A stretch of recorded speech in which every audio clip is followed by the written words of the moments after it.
Before we dive into today's episode, I wanted to share something that I've been thinking about a lot recently. One of the things I hear most often from women in this community is that they simply have more questions than answers. Maybe you've been newly diagnosed with ADHD, or perhaps you're currently navigating the assessment process. Maybe you're wondering whether hormones, perimenopause, burnout, anxiety, sensory overwhelm, or executive functioning challenges are playing a role in how you're feeling. Perhaps you're just trying to support a child or a teenager and you're not quite sure where to turn to next. So, after more than 5 years of hosting this podcast and speaking to literally hundreds of experts, writing the ADHD Women's Wellbeing Toolkit book last year, and supporting thousands of women around the world, I've realised that sometimes what people most need isn't just another podcast episode or a course or a book or a social media post. Sometimes they just need the opportunity to sit with someone and ask some questions, to talk things through, to gain more clarity, more direction, and to be pointed towards trusted resources, experts, and support options that can help them move forward with more confidence. So, this summer, I am opening up just 4 exclusive one-to-one coaching sessions where you can spend an hour with me asking anything you'd like about ADHD, well-being, hormones, burnout, your diagnosis or the process, the resources, support pathways, or navigating life as a newly aware neurodivergent woman. Think of it as an opportunity to pick my brain, tap into everything I've learned over the years in this space. And these sessions will be £195 for a 60-minute call and are available on a strictly first come and first served basis. And if a private session isn't the right fit financially, I do completely understand. And that is why I'm also hosting a live Ask Me Anything Q&A workshop. And that's going to be on Sunday, the 13th of July at 6:30 p.m. That's UK time. And this will be a more accessible way in a group setting to bring your questions, learn alongside other women, and leave feeling more informed, empowered, and supported. And if this sounds like exactly what you've been looking for, I'd encourage you to pause the episode right now and head straight to the show notes. All the details are going to be there to either book those very limited one-to-one coaching sessions with me or reserve your place on the live group Q&A workshop. I'd really love to support you wherever you are on your ADHD journey. And now let's get on with today's episode. Welcome to the ADHD Women's Wellbeing Podcast. I'm Kate Moore-Youssef, and I'm a wellbeing and lifestyle coach, EFT practitioner, mum to 4 kids, and passionate about helping more women to understand and accept their amazing ADHD brains. After speaking to many women just like me, and probably you, I know there is a need for more health and lifestyle support for women newly diagnosed with ADHD. In these conversations, you'll learn from insightful guests, hear new findings, and discover powerful perspectives and lifestyle tools to enable you to live your most fulfilled, calm, and purposeful life wherever you are on your ADHD journey. Here's today's episode. I'm here today to talk about a really sensitive topic, but also something that I know sort of appears and happens in this community so much. I'm talking about a book, but we've also got a fantastic guest in. The book is called How to Heal from Emotionally Immature Parents. And my guest today is Sian Crossley. Now, I wanted to bring Sian in because I think this is such a relevant topic. And I'll give you a little bit of background on Sian. So she is a London-trained psychotherapist. She's an author, and she's also the founder of Break the Cycle Coaching. And she has a background in both private practice and the NHS, where she specialises in helping adults understand and heal from the lasting impact of emotionally immature parenting. And through her writing and her courses and her community, she helps people untangle their patterns and understand what's been driving them, such as people-pleasing, self-doubt, over-responsibility, so they can build healthier boundaries and more authentic relationships. And she is originally from London, but she now lives in Malaysia with her family, and she works with clients and her audiences all around the world. So welcome to the podcast. I'm really happy to have you here. I'm happy to have your book here, How to Heal from Emotionally Immature Parents. I really, really found this a very validating and helpful read. And like I said just before, I've passed this on to a few people that I think may need it. I mean, I came across you online actually, and you've got quite a big social media presence and some really helpful videos that I straight away was like, oh my goodness, that is so relatable. Like when you're talking about like parenting wounds or mother wounds, understanding what this looks like and how we're still processing our childhood, perhaps through parents that just didn't have the tools, didn't have the understanding. Um, and I know, obviously through this conversation, we're going to look at all this through this more neuro-affirming lens as well, really understanding about how neurodivergence must have, undiagnosed neurodivergence would have shown up so much in all of this. And I feel like there's a lot to untangle, and we're going to have a really interesting conversation. So perhaps we can just start from what is the concept or the topic of emotionally immature parenting, and how can people see that in their own lives? So the way I kind of describe an emotionally immature parent is really just a parent who is kind of lacking in emotional skills.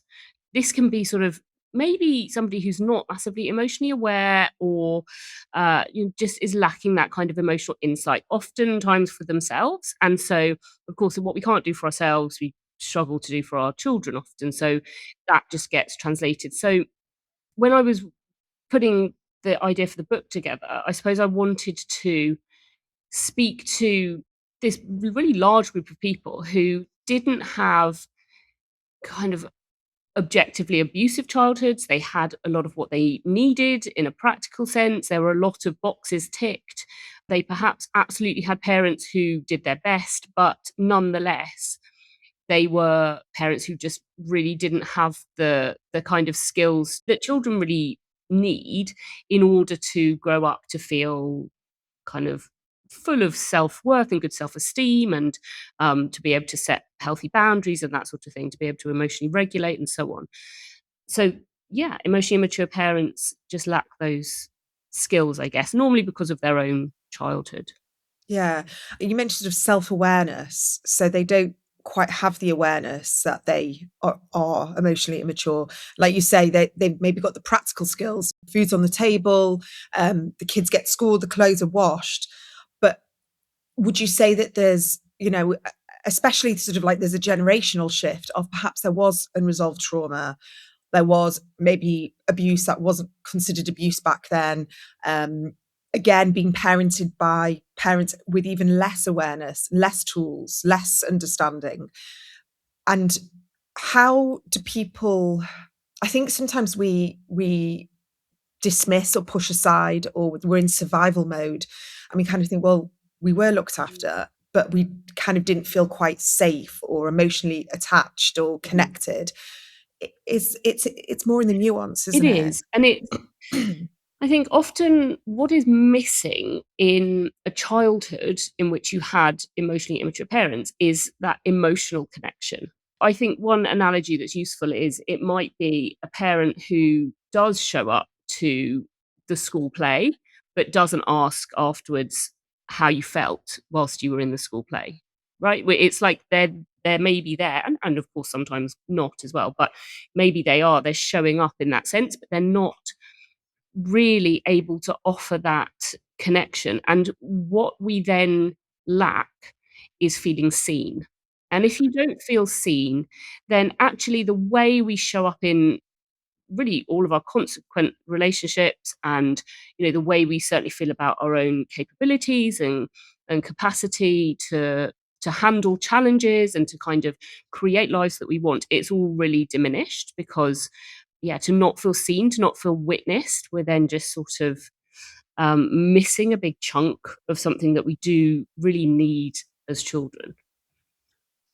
And what about if it was on the flip side, there was sort of like parentification going on, where there's a parent that's overly reliant on you, almost treats you, the child, as the adult, and does that form part of this sort of emotionally mature parenting as Yeah, well? absolutely. That dependence that you're describing, that typically comes from the parents' own lack of skills, I suppose, in supporting themselves. Often there might be an adult consciously or sort of subtly, actually, rather than conscious, it's more sort of subtly asking for reassurance from their child, perhaps, for them to soothe their anxiety in some way, to help them problem solve. So we can, as when we're thinking about this kind of dynamic, it's clear that this is just a skill deficit on the part of the parent, right? They're not even necessarily or generally not very aware of what's going on. But nonetheless, the effect is the child feels this burden, feels this kind of pressure to prop up an adult. And so in doing so, they then miss out on that part of childhood that feels carefree, that feels innocent and free to be and make mistakes and explore, which is obviously what is really needed in childhood. That gets sort of taken over by the parents' anxieties, really. Yeah. As a parent myself, it's hard because there's no such thing as perfect parenting. And no matter, I'm sure, yourself, you're a psychotherapist. I speak to so many different psychologists and therapists and psychiatrists who are also parenting. They may have all the sort of theoretical skills, but when you're on the ground parenting and life's coming at you and there's just so much going on, especially in the world that we live in right now, like we are learning on the job, aren't we? And it's very hard. And I think we all have to give ourselves a little bit of a break. But this is not about giving, this is about recognizing our childhood. And you said before, this is about making sense of our childhood and not necessarily blaming, but recognizing those emotional deficits and the parts where we didn't feel seen or safe, or there was peace there, and being able to understand it, process it, and then eventually sort of move towards the process of healing, which again is not perfect. And there's probably no end game, there's no like destination there. What do you find when people start doing this work, when they come to you? you know, I'll speak for myself. I had quite a dysfunctional childhood. Parents got divorced, different step parents in the mix. We moved countries, siblings moved away, boarding school, all sorts of different things. And it was not easy. And nearly 46, I think I'm still processing my childhood. And lots of things come at me, with my kids at different ages now. Like I see myself, I'm age of 18, I've got a 20, a 15-year-old, an 11-year-old. I just like see myself in those different ages and what was going on in my life.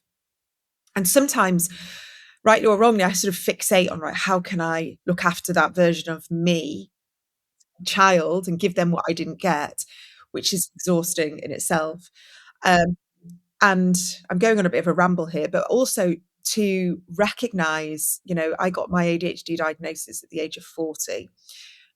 I also grew up with two brothers who were diagnosed with ADHD at a much, much younger age. So we knew ADHD in the mix, but no one ever considered it being part of my adult family. We had mental health challenges, we had addiction, a lot of difficulties with different mental health. No conversation about neurodivergence there, never. But because of the work that I do, and this is the world and I see it everywhere, I pattern spot, and I see this a lot with my community, that when they get their diagnosis later on in life, whether it's in their 30s or 60s, they're able to then pattern spot all of what happened in their childhood through, oh, my dad was autistic, and that's why he really struggled to show emotion, or he shut down, or burnout or nervous breakdowns, or my mum was chaotic and was self-medicating, and there was addiction and there was a lot of dysfunction. And I do find that there's an inflection point when we get an adult diagnosis of being able to make sense of the mess that perhaps that we came from, but we also need to process so much of this ourselves, and we put a huge burden on ourselves to then not make the same mistakes, break patterns, break cycles. And that in itself, all of this is exhausting, isn't It it? is. Yeah. I guess my question is, where do you begin? Yeah. Because Right. Yeah. it Okay. just feels There's like a a lot. lot. I think I think as the pattern spotting that you're describing, I do think this is absolutely a part of this process of healing. However, I think that sometimes we need to almost pop it in a bracket for a little bit until we've done a little bit, or like we've moved through the process a little bit more ourselves. Otherwise, I think what can happen is, a big piece of emotionally immature parenting and kind of having that experience is that our feelings get invalidated. And I think if you add into that neurodivergence, if you were neurodivergent as a child and you had parents who were not aware of that, or, certainly coming from, a generation whereby as children this wasn't really talked about much at all, right? And so that would have layered on a whole nother sort of load of shame really about emotions and just invalidation of how you're feeling in small and large ways. And so a big part of the process of healing now is going to be about letting yourself feel your feelings. And the problem with focusing too much on, well, how was it for mum? How was it for dad? Must have been hard for gran, must have been awful for granddad. They didn't have any of these tools. Is that then we're actually just re traumatizing ourselves, because what we're doing then is still sending ourselves a message that what you're feeling doesn't count too much, doesn't compare too much. And actually, we need to sort of reserve some of that part of the process for a bit later. Does that make sense? Because Absolutely. It makes sense because a lot of the community that I hear from have been chronic people pleasers. They've been hyper independent. They've had to hold up families. They've had to be the person that, despite their own neurodivergence, they've had to mask. They've had to hold things together. They've got to be the fixers. They've got to be the ones that create the order because the parents haven't been able to create that order for them. And so there has been probably a lot of invalidation there. Like you say, and maybe myself, there's a bit of grief or sadness or guilt, I would say, that, oh, okay, well, I understand this and they didn't understand this. So I just have to put my pain and the way I felt growing up aside, because I have to be compassionate and I have to be that person that is like the bigger person. And I've heard that before from a parent of one of my parents, who has sort of said, just be more compassionate, be more understanding. Like you weren't there. You didn't, I had to deal with this. I had to deal with that. It was really hard for me. And I was thinking about that version of the version of me, 11, 12, 15, 16, that I had to almost hold mm, that parent's mm, pain and mine was yeah, invalidated. absolutely. And I think, you don't have to be compassionate actually when you're healing. I think that interferes with it, because what you are doing in the process of trying to recover, healing, recovery is sort of one and the same. You're literally recovering your connection to yourself. That's really what we're trying to do. And that's what gets severed with emotionally immature parents, is your connection to yourself, because there's not space for it, right? In a home in which the parents' emotions are running the show, the parents' trauma is running the show, then there's no space for that. So actually, the process is about recovery to self. And that does not include heaps of empathy for your parents. That doesn't include loads of compassion for grandparents and so on. Later on, as you go through your own process, which is grieving, and that's grieving for you, that's grieving, that's feeling through the feelings, whatever they may be, the anger, the sadness, doing the bits that you need to do to make your relationships feel more sustainable and so on. Once you've gone through that process, then I think the empathy and the compassion for other family members is sort of a natural byproduct. But I think to get stuck there means you're doing yourself a disservice, really, because you'll never be able to heal, because you'll just constantly be feeling bad for other people. And that Mm. might just be mirroring your childhood. Yeah, that's really helpful, I think, because I think there has been a lot of that. And again, I kind of have like a bit of an avatar of about 20 different people in my community of stories and different things. And I understand how this can show up. And I also see this pattern of overcompensating. So say we have had this experience growing up and it's like, well, I'm not going to, I'm going to break this pattern. I'm going to be the most supportive, loving parent. And then we burn ourselves out because we're trying so hard to not show up as that Mm. parent. How do we kind of find that balance? Yeah, I think it's really difficult. So when I was pregnant with my daughter, I've got 2 children and she's the eldest. When I was pregnant with her, I had a lot of therapy and it focused specifically on my relationship with my mother. And I was very frightened of recreating that dynamic because I knew I was having a girl. So it felt really frightening. And I described it to someone at the time as saying it's like I felt like I was about to take my driving test, but I'd never had a lesson. That's how sort of frightening it felt. So we went through this therapy, and essentially the conclusion was that, I needed to parent without my mother in mind at all. That's the goal. We don't want to be kind of doing the opposite. I think if we're still preoccupied with our parents and how they were with us, the good, the bad, and the ugly, whatever it is, if we're still holding them in mind, the danger is that we end up going completely the opposite direction, and then we're just inverting our own experience, which probably isn't going to be too healthy either. So I suppose it's about trying as best as you can through whether that's therapy, podcasts, books, processing, talking, whatever it may be, that we can find our way away from the parenting we experience as much as is possible.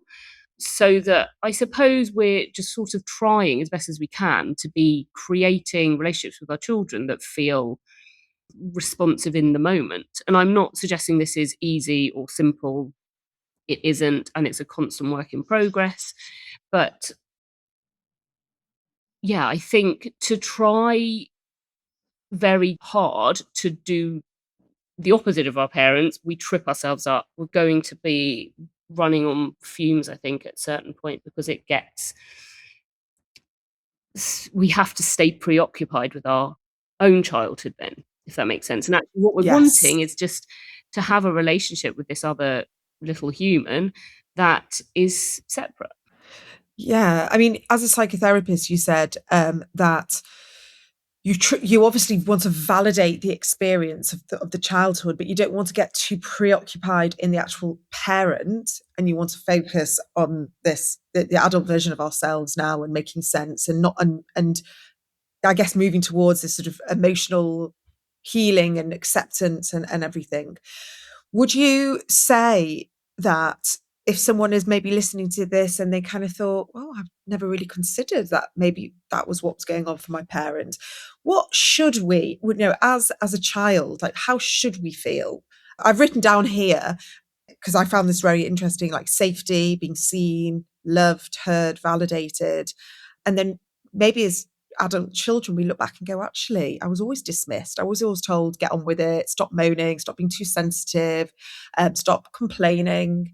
Who are you to do this? And those little things can show up. But do you find that people in adulthood kind of have like almost like a realization of actually I wasn't seen and I didn't feel safe and I wasn't heard? Yeah, I think so, because really what this sort of parenting dynamic that we're talking about, this happens in it really happens all the time, and it happens in amongst what looks like a very good childhood. This so it's difficult, I think. Well, first of all, objectively, as children, of course, we don't really have the capacity to reflect in this kind of way that we're describing, or even to compare. I think that's a trait that comes online a bit later on, probably, is that comparison to how it is in other families, for example. I think that happens a bit later, and it is really often a case of hindsight. And I think also it is so subtle because it is just how you described. It's often just those comments, the little comments that actually, nobody else would notice that. You as a child, you're just sort of in that mode of taking on board what comes at you, which is how we're designed. So we're soaking everything up and learning. But actually, when you look back on it and think, yeah, where were the comments of encouragement? Or why was I not allowed to feel what I was feeling? Why was it so terrible if I was angry? Why was it not allowed? I was just not allowed to be worried about things, let's say, or to feel sad. And why did I not have that space to go to, that person to go to in those moments? And you really don't realize it, I think, until certainly until if you have your own children. But I think even if you don't have your own children, there's so many points at which you start to notice how it might have felt for you as an 8-year-old or 12-year-old or Yeah. mm. Is it normal, I guess, if you've gone through all of this to actually not remember a huge amount of your childhood? Yes. Yeah. Yeah, that is really normal. So there's kind of this concept of big T, little t trauma. So big T trauma meaning sort of objectively traumatic experiences, and little t meaning more kind of developmental. So this is what we can think of as childhood trauma, and this emotionally immature parenting kind of experience falls into that category because it's lots of experiences of invalidation and not feeling emotionally safe and in connection. And so when we experience trauma of any kind, we end up with really fragmented memories. So, yeah, that's going to have lots of gaps. There will be lots of bits that don't quite add up. There might be, if there was a specifically difficult memories, they might kind of be there prominently and then not a lot else around it, for example. So yeah, it is absolutely common. And then I think people get sort of confused as to how they might start working on things. Yeah, and it's trusting Mm. what was true, and again, I'll speak for myself, is that I do have fragmented memories, and because my parents got divorced when I was about 12, can't quite remember my parents living together apart from a few arguments and being told they were getting divorced. But then I look through photo albums and we looked like there was a happy family there. So I'm kind of like, well, have I made all of that up? But then I know how I felt.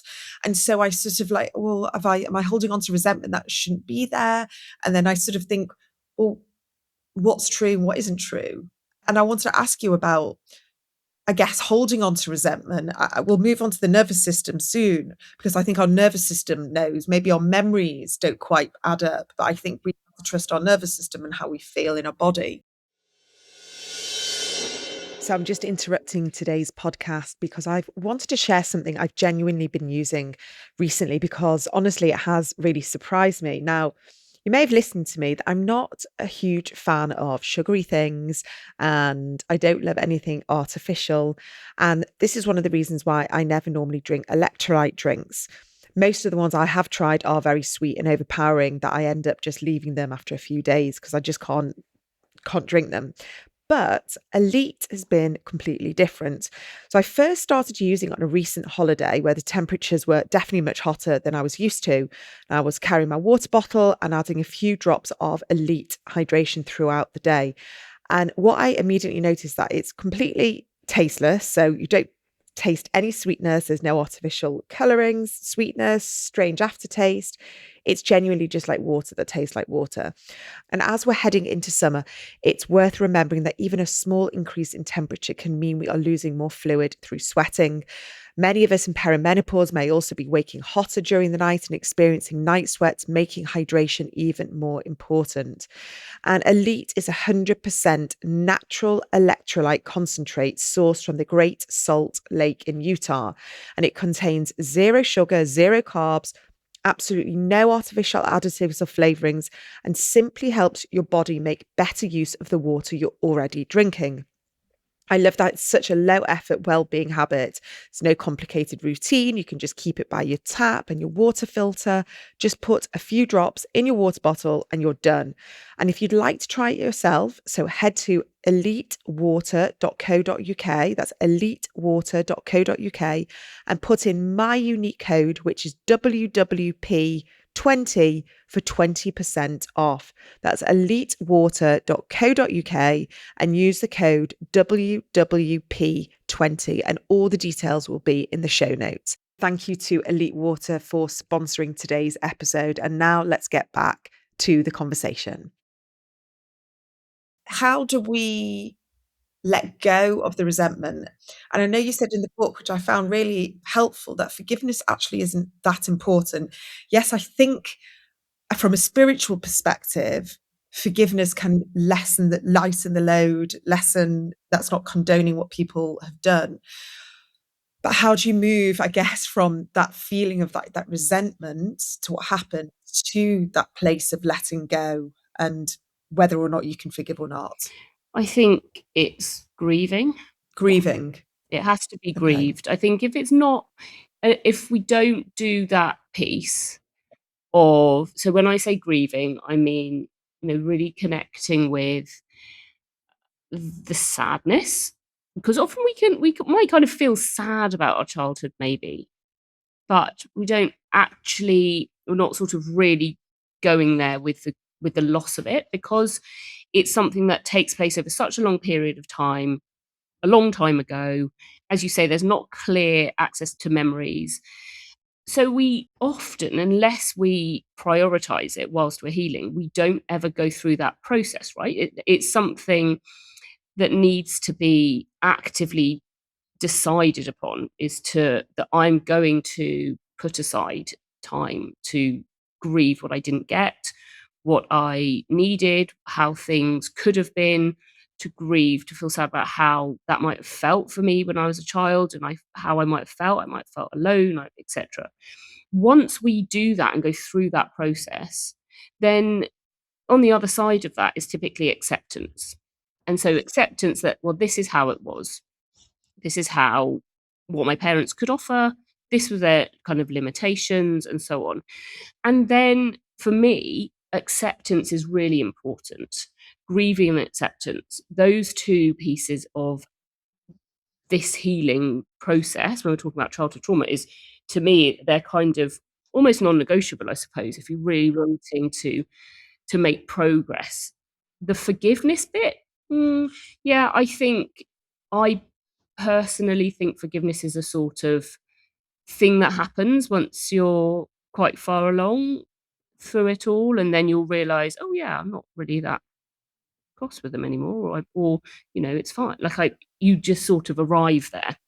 Yeah. You can't get to the forgiveness without, like what you just said then, the grieving and Yeah, then the acceptance and the yeah, understanding. exactly.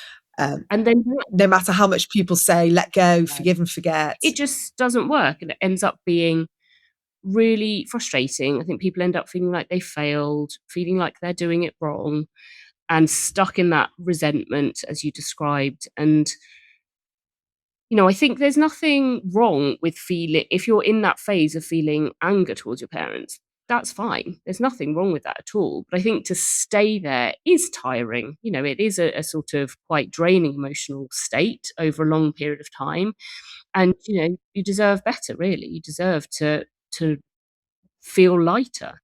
And so for me, that means moving through that grieving, that acceptance. Yeah. I mean, I think the guilt that I sometimes feel is that we, this generation, are the first generation of women, I'm going to say, that have had understanding of their wiring, their brain, their nervous systems.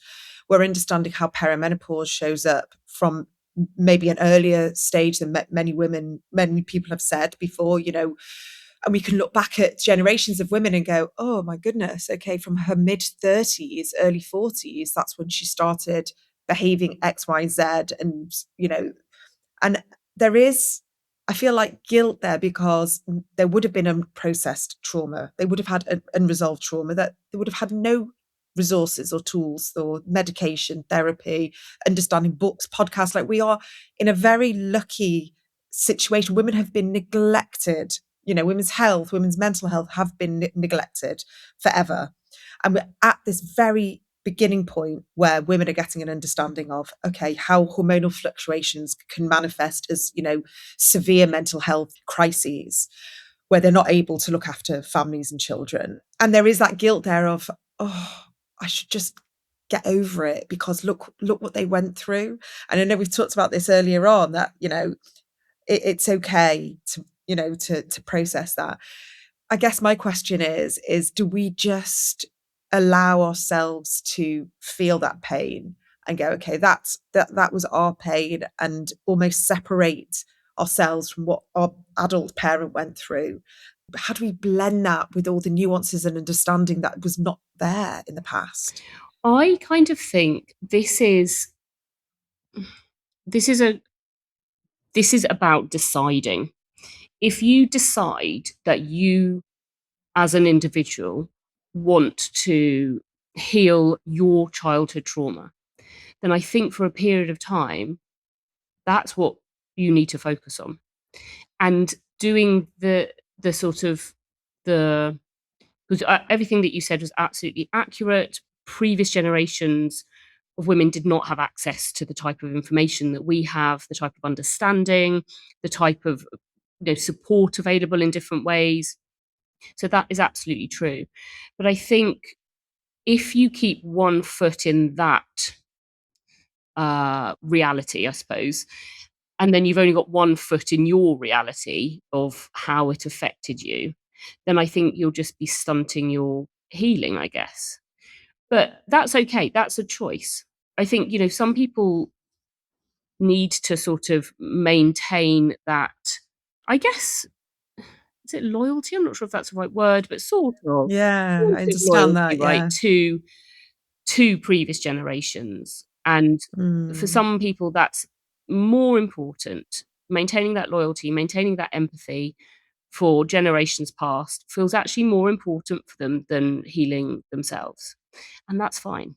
That's a decision. But I think for somebody that says, no, do you know what? I really know that I need to do this for myself, my own quality of life, for maybe my children, for my relationship, etc. Then I think you need to just try to really focus in initially on your own experience.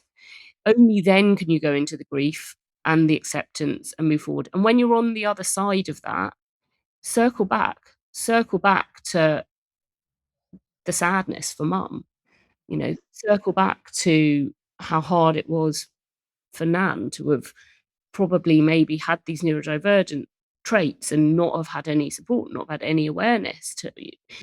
Yes, we're talking about neurodivergence, but we can also think of this just in terms of trauma, mental health, and also just difficult life experiences, right? Like if we look at a couple of generations back, or sometimes just our parents' generation, there's a lot of hardship, I mean, my grandparents were immigrants, for example, from the Caribbean to the UK, which was a hostile place to be for people of color at that time.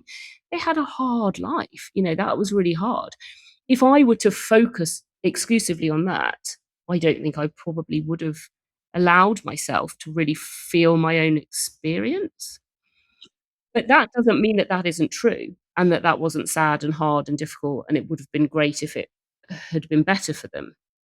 Like, I guess both are true, but I feel as if it's important initially, if you really want to work on yourself, is to focus on your own experience. And then you'll have so much more space and capacity and mental energy to think about your relative's experience, I suppose, in a way that's gonna sink Yeah. you, right? In a way that's not gonna sort of pull you under and overwhelm you. I know in the book you've got the and Mhm, versus, or the but versus mhm, mhm, and.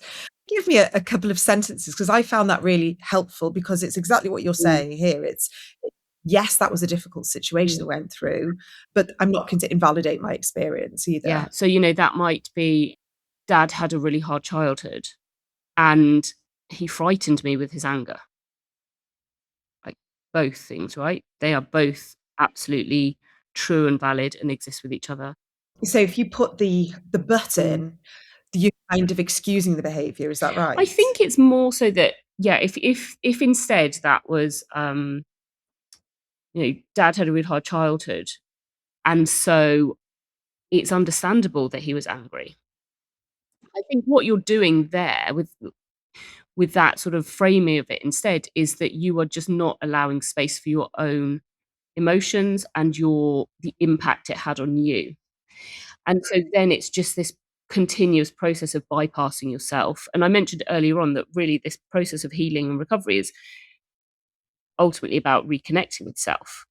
And so we just kind of can't get to ourselves if we're constantly saying, "Oh, but I understand why they did that, and I understand why that happened."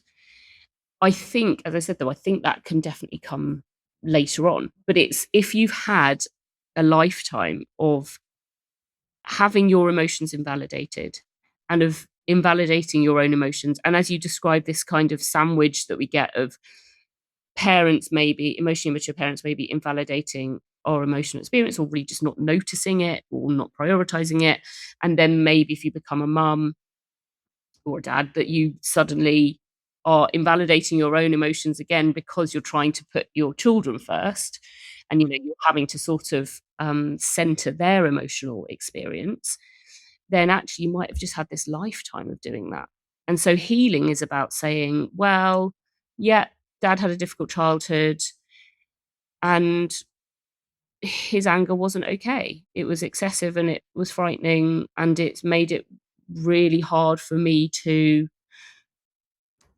have a conversation that involves any type of asserting myself or something, or whatever it may have been, that you Yeah. allow yourself to access that.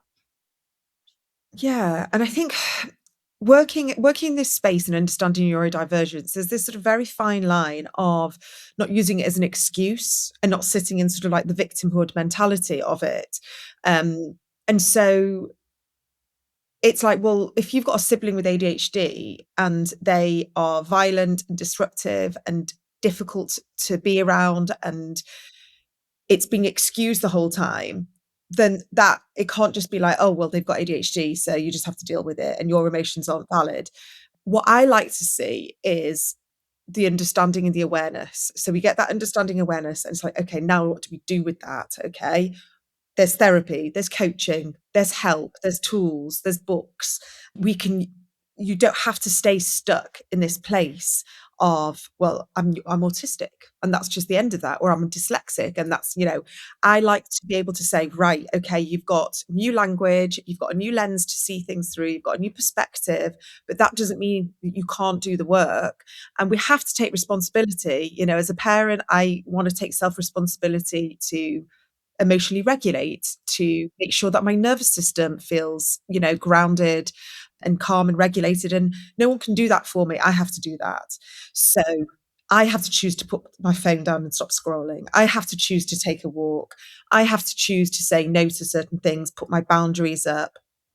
I have to choose to have a place of safety so I can feel emotionally regulated for my children, where many of our parents maybe didn't know about that.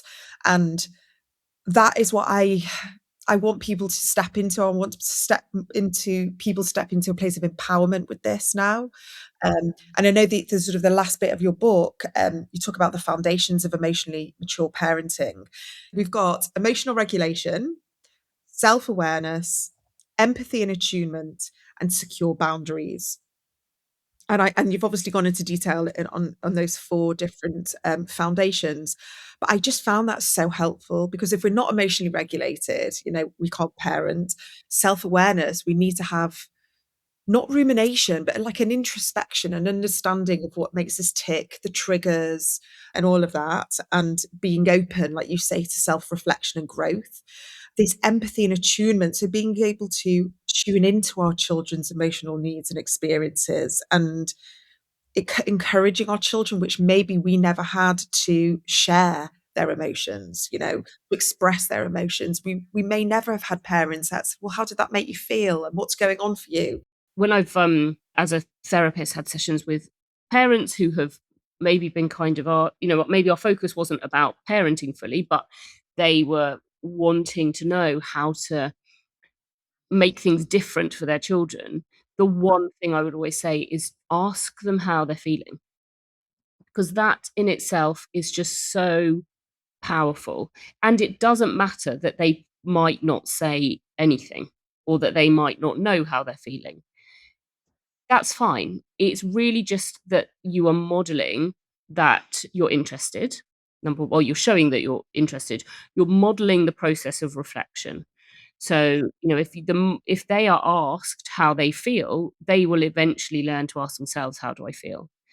And it also invites and sends the message that emotions are welcome. Just this one sentence. And I just think it's so powerful. If there's one sort of takeaway, if somebody is listening thinking, how do I make this different for my children? I think just add that in whenever you kind of can, when it feels useful to. right? Or not even when it feels useful. I think just regularly, just to be asking them, "How are you feeling about that?" Or "How did that feel for you?" It creates this connection, which is really what's missing in emotionally immature parenting, right? Because an emotionally immature parent doesn't really want to know how it felt, because they won't know what to do with it, because they didn't have their emotions invited, and they haven't been shown what to do with emotions, basically. I think that's so key what you just said there, that they wouldn't know what to do with the emotions. And especially if you've grown up and you've been told either you're too much or you're too sensitive, or there's just a lot of kind of criticism and negative, commentary about how you show up in the world, whether you were this or you were that. And it was just like, it's easier just to sort of quash this situation and not even make it a conversation. Because again, I remember having experiences of maybe having emotional outbursts or really venting how I was feeling. And my parent would say, I can't handle this right now. This is just too much for me. Like, you don't know what I'm going through. I'm going through a lot right now. I can't deal with this. I can't handle this. And so that was, my cue to shut down and go inwards and not have that emotional connection, which there's a 100% a connection there, but it's not a deep emotional connection, which is sad. And yeah, and I've had to navigate that. But and it is a parenting wound. And if reading your book, I was like, yeah, definitely need to go back to therapy. Basically, the book highlighted, yes, go back to therapy, um, but in a good way. It was a really good way, and I guess so many of us just want to find that peace. We want to find our nervous system feeling safe. We want to live in a world where emotions are allowed. Like, again, none of this is about perfection. This is about just allowing things to be. And if someone wants to shout and express how they're feeling, like we have that safety. But going back to what we were just saying then, what you've written in your book is, we can't do that unless we make space for ourselves, and whether that is through therapy or finding time to just be on our own, or have a walk in nature, or heal, or find joy or creativity. Like, it can't be done in this sort of tiny little vacuum that often we find ourselves, in, as very busy parents working Yeah. and holding a lot for Yeah. everybody. And yeah, absolutely. It's a lot to kind of do, but I think it can be just done as you go along, right? We don't have to kind of arrive, certainly at the beginning of parenthood, all sort of shiny and healed and wonderful. That doesn't have to happen at all. We'd learn on the go, and it's more powerful that way anyway. Yeah. Obviously, we've talked a huge amount about the book, but how can people work with you? Do you see people one to one? What's the best way if people are listening to this and really resonating with your work? What were the next steps? So, I most of my work is actually online courses. So I have an online membership, and that contains 5 of my main courses. So I have online courses on different topics. So there's one about self-connection, there's one about the mother wound, for example, the nervous system, and they're all kind of self-led. It's me with videos talking through all of these concepts and so on. So I would say that's the most sort of in-depth, but then I do also offer some one-to-one slots. I don't have that many, but I do offer them online. So it's that, and of course the book as well. What's the website that people can go to? www.breakthecyclecoaching.co.uk. Yeah, and that is essentially what we're trying to Yeah. do, isn't it? We are trying to break the patterns and the conditioning and the beliefs and all the things that have been maybe weighing us down, maybe unconsciously as well. Not, we've kind of like maybe realized, but haven't realized how Mm, much our parenting wounds have kind of impacted yeah. us. And I do believe even just the small amount of stuff that I've done around this, it can make you feel a huge amount lighter. Mhm. And just the last thing, what I really enjoyed reading about is crying and the tears and the research that is in, having a good cry and the amount of different chemicals or hormones that are found in the Yeah, tears. yeah.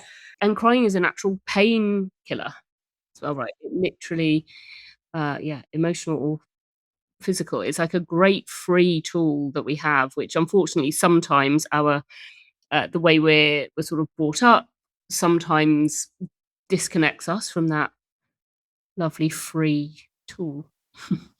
Yeah, Crying. my kids laugh at me because sometimes I've got 3 daughters and a son, and sometimes I can see that bottom lip just start going, and my husband's tendency is sort of, "Ooh, I don't know if I can handle this." And I'm like, "You can cry. It's good to cry." And obviously they start crying and they always say to me, "You always want us to cry. You always push us to cry." I'm like, "Because it's a good Yeah, thing. It's good to let it go. Like, why would you not wanna have a good cry? definitely. It's Mhm. therapeutic." So, but they sort of shout at me because they may not want to cry in that exact moment, but I would rather help them get it out than, you know, push it down and then suppress it. They always shout at me and say, "Stop trying to make me cry." But No, I think that's definitely a good thing to promote. well, thank you so much, Sian Morgan Crossley. I would highly recommend the book. Really, really enjoyed this conversation. Thank you. It feels kind of a little bit like self-therapy, but also I hope that it's been a conversation that a lot of other people resonate with. And I do encourage people maybe to sort of check you out on social media as well, because I think there's lots of really, really resonating videos as well. So thank you so much for your time Thank today. you so much for having me on. Thank you for being here and listening to today's episode. I just want to remind you that if you are looking for more support on your ADHD journey, there are so many resources waiting for you over at adhdwomenswellbeing.co.uk. So inside the ADHD Women's Wellbeing Workshop Library, you'll find practical and compassionate guidance on topics such as nervous system regulation, rejection sensitive dysphoria, perfectionism, emotional regulation, hormones, parenting, and so much more, all designed specifically for late diagnosed neurodivergent women. You can also explore my new book, The ADHD Women's Wellbeing Toolkit, which was published by DK, which is also available in ebook and audiobook, which is packed full of tools to help you feel calmer, more regulated, and more like yourself. And if you do crave a bit more deeper connection and ongoing support, come and join us inside the More Yourself community. It's a gentle space for learning, reflection, and connection with other neurodivergent women. And you'll also find the recordings from our first ever ADHD Women's Wellbeing live event, which brought together incredible speakers and a room full of inspiring women for a truly special day. We have recorded it all for you and it's there to buy. So whether you're just starting your journey or looking to go deeper, there's something there for every stage. Just head to adhdwomenswellbeing.co.uk to explore everything. And as always, thank you so much for being here and for being part of this community.